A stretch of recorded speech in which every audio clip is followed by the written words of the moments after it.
What the hell happened? Part 19. This is the part that is going to slow the story way down, or at least slow the timeline way down.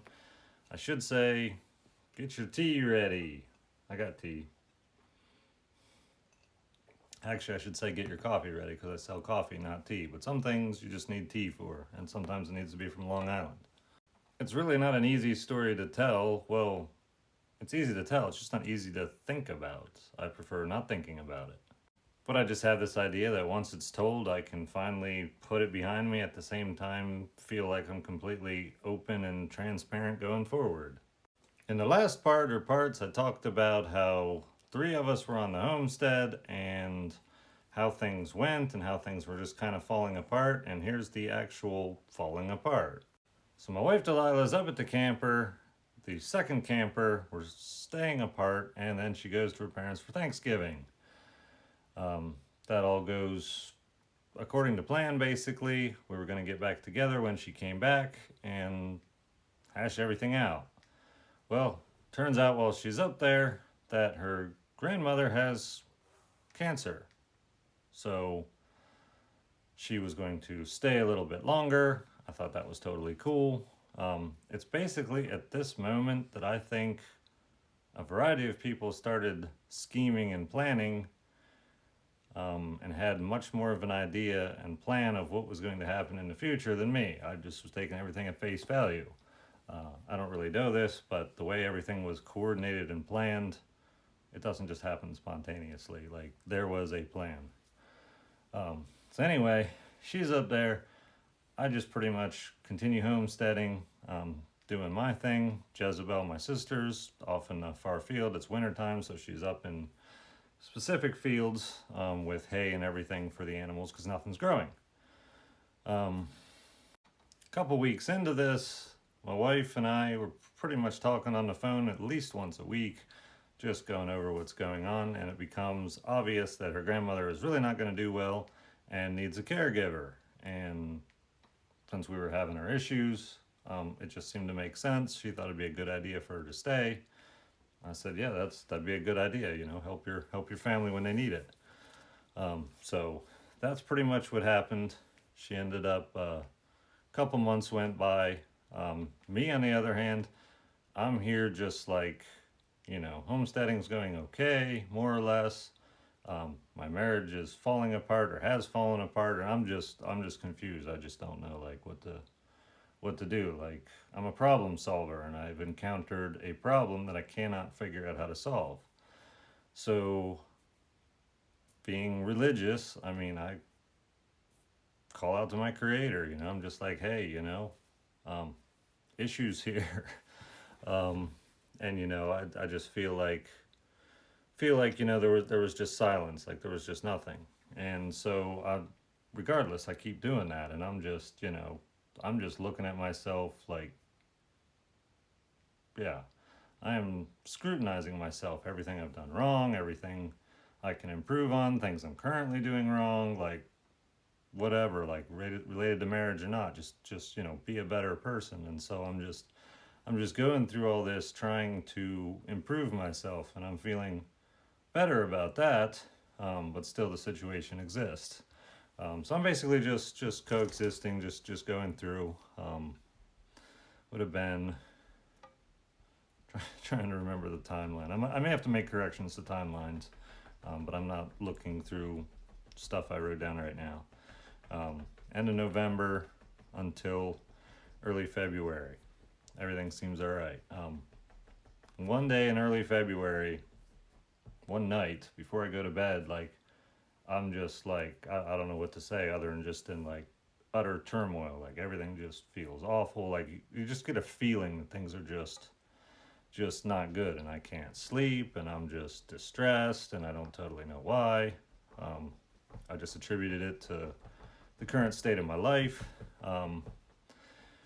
Anyway, I stay up till like 5 a.m. Just can't sleep, try to sleep, get up, listen to music, read some stuff, go back to bed, whatever. And then the next day comes, I'm exhausted, sleeping in. It's probably about 8 a.m., and I got a knock on the door. At the door is my brother Nabel, Tom, my friend for probably 8 years at this point, and Ananias. I need to introduce Ananias and Sapphira. They were part of this religious group that we had been going to, kind of home church thing, right after we stopped our own home church. The ones who believed in, keeping the Sabbath instead of Sunday, and not eating pork and not eating shellfish and all this stuff. Just got to give a little background.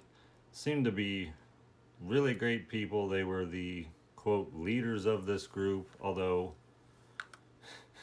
the entire group was pretty much adamant they had no leader. However, Ananias really wanted to be a leader, and Sapphira also wanted to be in that role, and they had mentioned numerous times how they wanted to be that. And so they're very ambitious religious people, very gung-ho, very take charge, and unfortunately I think appearances has a lot to do with it. They wanted to be the ones to arrange helping people all the time, but very often there wasn't so much lifting of fingers from them as it was getting other people to come and help resolve the problem while they are in a authoritative position, if you will.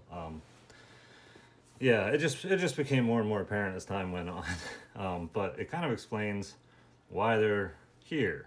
And Nabal, my brother, haven't given a lot of backstory on him. I was not nice to him as a kid. If you've watched the previous episodes, not nice to him as a kid. Kind of distant for, 6 years or something like that until he became an adult. We all talked about homesteading together, my brother, sister, and my wife and I. He went off, got married to a Mennonite, fully became Mennonite, fully indoctrinated in all the beliefs, everything. And our relationship had improved. We had gone on a couple of vacations together. We had gotten together, visiting back and forth each other's houses. Like we had a decent relationship. We had talked about the issues of how I treated him when we were younger. I was no longer treating him in any kind of negative way. He basically said, what's in the past is in the past, and we're done with it.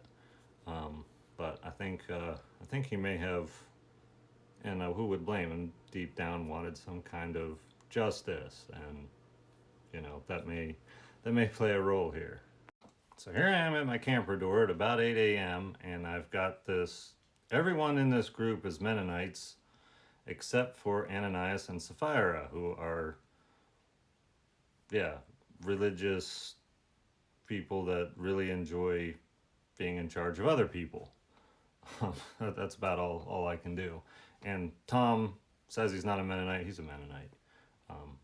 He left the Mennonites. He's still a Mennonite.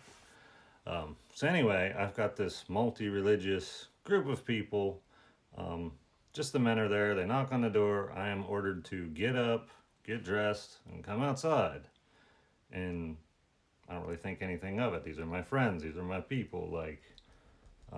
That's cool. So basically, I get up, get dressed, go outside and try to figure out what's up. I'm thinking, man, maybe these guys, all know about the issues I'm having. Maybe they're here to help resolve all this stuff. Maybe they're here just to be friends. I have no idea. I've been living in the woods and, trying this homesteading thing, and it's tough. And I kind of felt some pretty serious relief when they showed up. Then their wives bring up the vehicles, and they couldn't all make it down the driveway. My driveway's not friendly.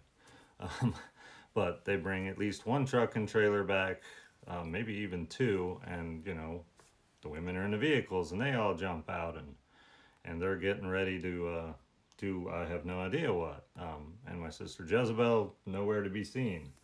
And they say, hey, Jezebel is done and she's leaving and she wants to move. And I'm like, oh, okay, I'm totally unaware of this. But now I've been made aware. It's like, okay. So I thought we were all going to have a discussion. They said, why don't you make us some coffee and we can talk. They've all loved my coffee. They love the coffee, so they want me to make it. And I'm going to have to tell the rest of the day in the next part.